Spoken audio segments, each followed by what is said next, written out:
Hello everyone, welcome to this another beginner friendly guitar lesson. र आजको guitar लेसनमा हामी relative कर्डहरूलाई हामीले कसरी पत्ता लगाउन सक्छौँ भन्ने विषयमा आज म कुरा गर्न चाहँदछु एकदम सिम्पल टर्ममा। र यसको लागि चाहिँ तपाईहरुलाई चाहिँ दुईटा चिज चाहिँ थाहा हुनु पर्यो। मैले पहिलाको भिडियोहरुमा पनि इन्सिस्ट गर्दै आइरहेको छु कि तपाईहरुले चाहिँ यो फ्रेटबोर्डको नोट्सहरुलाई चाहिँ पत्ता लगाउनु पर्यो र अर्को कुरा भनेको मेजर स्केल तपाईहरुलाई बजाउन आउनु पर्यो। आजको भिडियोको लागि फर रेफरेन्स मैले ई मेजरलाई चाहिँ मैले लिइरहेको छु र ई मेजरको यो मेजर स्केल पनि तपाईहरुलाई आउनु पर्यो।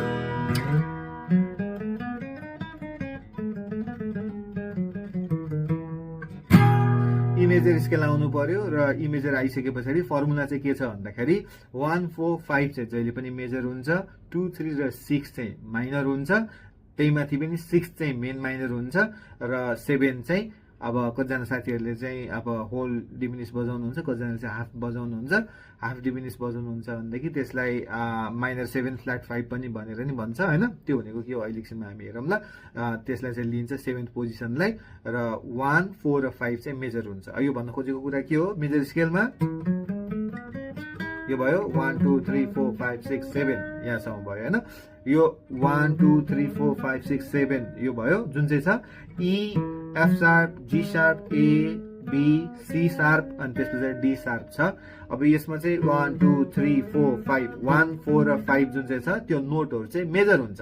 अब मैले ई लिएको छु त्यही भएर 1 भनेको ई भइहाल्यो, त्यसपछि अब 4th भनेको चाहिँ ए भइहाल्यो, त्यसपछि 5 भनेको चाहिँ बी।